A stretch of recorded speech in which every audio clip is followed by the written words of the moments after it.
Hello, Nick. Welcome to the program, first of all. Thank you. We're obviously talking about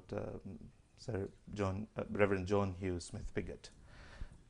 You've been, probing into the history and life and the building, of course, where he lived and where he had that abode of love, as they called it. So I understand that the first and the primary motive of probing into that must have been history, because you are an historian. But why particularly Piggot?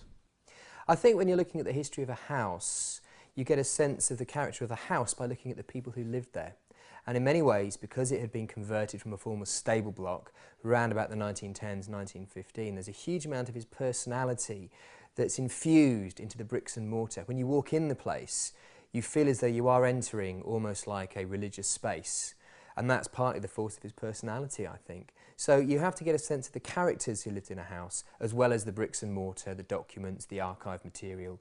Otherwise, it's out of context. So in many ways, there's a motive for building a house in a certain way, so you need to understand the person behind it. So what did you see when you went in search of that person? What type of a person did you find? He certainly had a vision of what he wanted. He had a very clear, defined view of his world, of what he thought was going to be in place. Some of that is reflected in the house and the architecture. Very bold, very striking designs. As I said, almost like a religious space. There's a chapel-like feel to the front reception rooms, as though you're entering into his personal space, which is very devout, very religious. So you can certainly pick that up from the actual style of the architecture. But when you start looking at the individual himself, well, it's like various layers. You're starting to understand the person, but also the beliefs behind that person. You can start to see almost the way his thoughts change over time when you look at how he moves through career, through his religious beliefs, the various stages of his devotion, and how his ideas begin to embrace those around him as well. Mm-hmm. So when you've studied all that about his personality and his beliefs and his claims, how has it sort of unfolded? He starts off by making some very bold statements, which from an outsider's perspective would be effectively labelling him as an eccentric almost, I'd imagine, because he claims to be God. So he's making some very bold claims, and a lot of people would, obviously looked at him and said, well, who are you to be making these sort of statements? And it upset people, it was quite controversial. He didn't mind, he seemed to be very single-minded, very devout in his beliefs, and of course, because he was so strong-minded, that level of confidence attracted other people to him as well, hence the whole idea of building up what people have called a cult, because his strength of personality, his devout belief, enthused other people to believe in a similar sort of belief system. Yes, but then later on, when you study in the later part of his life, he seems to have given up the claim of being God and just sticking to the claim of being, a religious figure and a Messiah.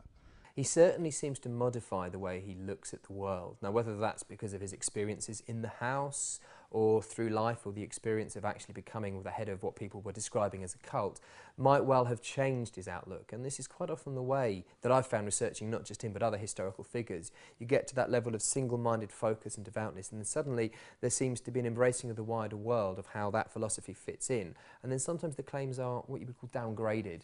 So he does change from claiming to be God himself to a Messiah, a leader figure.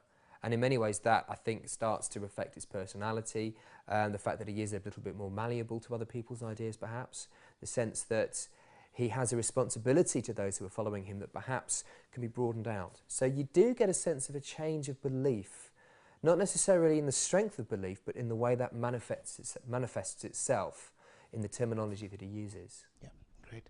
And would you like to tell us about the way he was buried? And that obviously carries a story with it as well. So if you've... He had very strong beliefs about his role in the world and also about the resurrection. And he translated this into his final wishes in his last will and testament, and very specific instructions as to how he wished to be buried.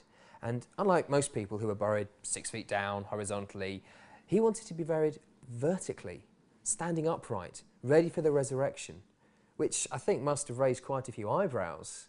I certainly sort of did a double take when I looked at that. And many years later, after he died in 1927, they actually had a look to see whether or not a resurrection had taken place, and it did seem to go against quite a lot of what he believed, so there was no sign of any miraculous change in his status. So he certainly believed right to the end that everything that he'd taught up to that point was true, and he prepared for the resurrection by the way he was buried vertically. Yes. Thank you very much, Nick.